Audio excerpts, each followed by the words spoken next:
le Sénégal est au-dessus moo nekk ci kaw. parce que c'est l'intérêt primordial. ñu jàpp loolu.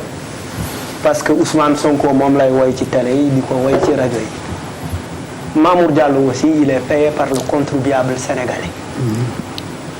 donc bu ñuy wax dafa am lu état du Sénégal soxla woon ay nit moom ko état du Sénégal jël ko parce que utilité publique la expropriation la pour cause d'utilité publique ci loolu moo am article 30 boo xamante ne dafa ne bu loolu amee bu état soxla te ma moom état war fa jaarale mbir diggante bi warul am intermédiaire ku ci dugg nekk ci intermédiaire tu es un faussaire def nga li nga xamante ne lu dul yoon te ci mbir moomu ñu ngi ciy wax ni Ousmane Sonko daf ci dugg ba tudd ci 12% ba tudd ci 12%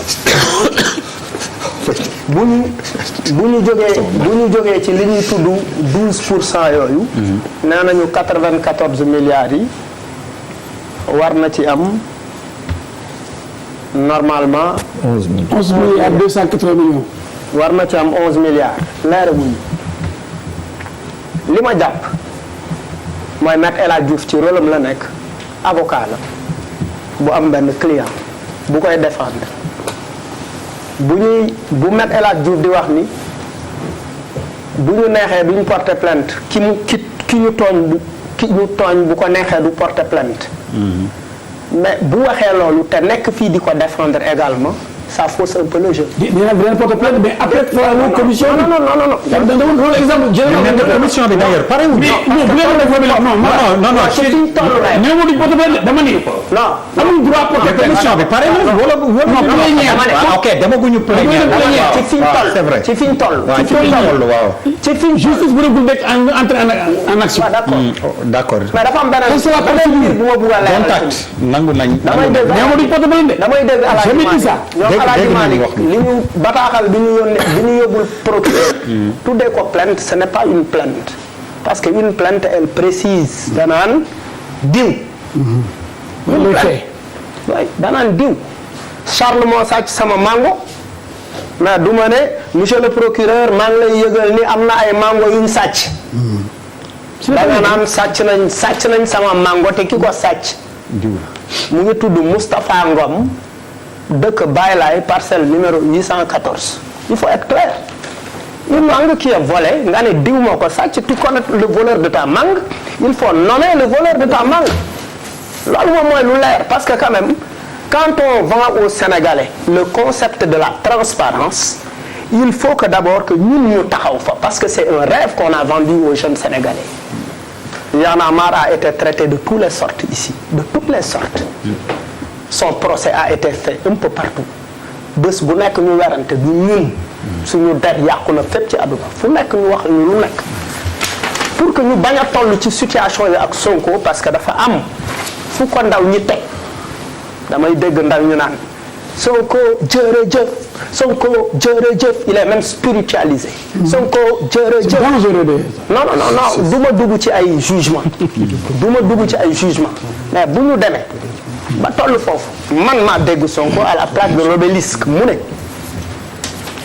xam naa banque bi ñu def virement bi xam naa numéro de compte bi et je connais le nom de la banque mais il faut le dire loolu mooy dëgg c'est-à-dire tu connais le nom de la banque tu connais la date du virement tu as un numéro de compte il faut le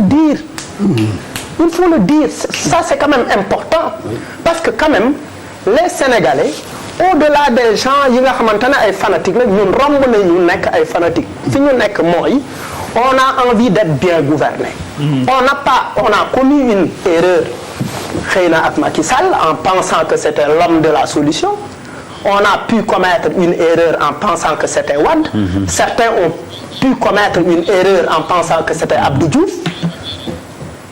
Mais on ne veut pas d'y retrouver Wade dans une situation de règlement de compte avec Sonko. Donc le principe de la transparence, ne serait-ce que pour ñi nga xamante ne c'est des caciques, c'est des inconditionnels de Sonko. Il y a des inconditionnels de Sonko. Il y a des gens qui ont peur de parler de Sonko ou de dire de tel, même sur certains sujets. Il y a, dans ce pays, il faut qu'on évite de dire qu'il y a des intouchables. Il n'y a pas d'intouchables dans ce pays. Ni Mamour. Mamour n'est pas un intouchable. Sonko non plus n'est pas un intouchable. Merci, Malal. Dans ce pays, il faut que la vérité soit dite. Merci, et là, qui mën a wax dëgg bi. Qui mën a wax dëgg bi. Oui. Sonko la. Non. Qui mën non. C'est la justice. Non, oui, d'accord naa. Oui, mais parce que. mais gëmul sax justice bi daal tey moo mën a gëmul justice bi. mais man maa war a wax may lan ma wax. quel contrat yi nga ne gëmul justice. may lan ma wax.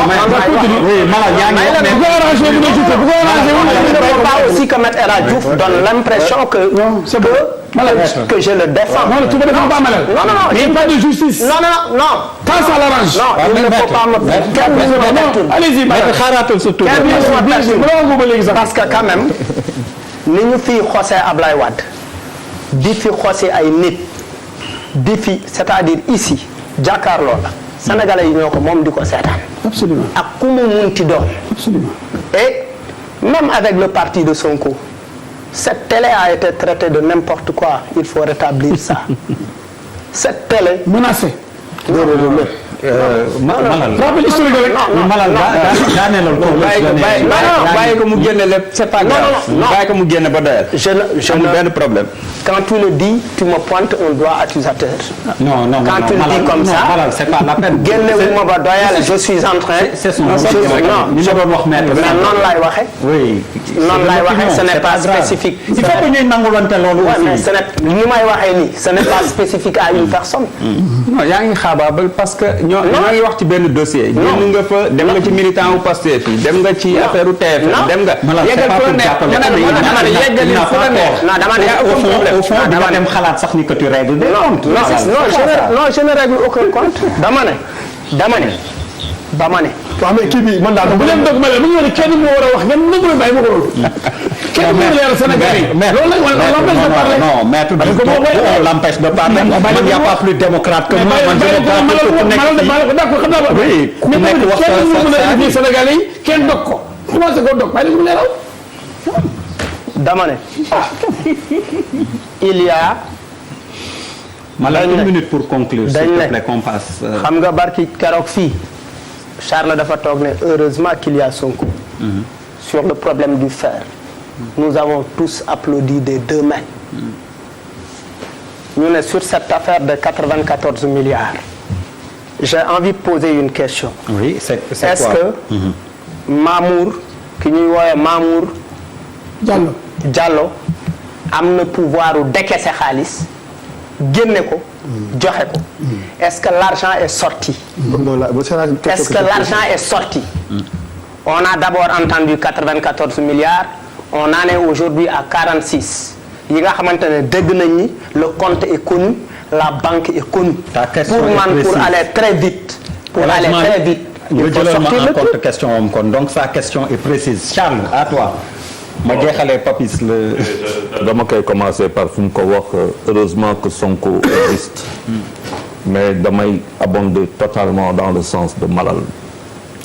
parce que affaire bi finalement aussi il faut pas qu'on nous prenne ñu jël Sénégalais yi pour des dindons de la farce.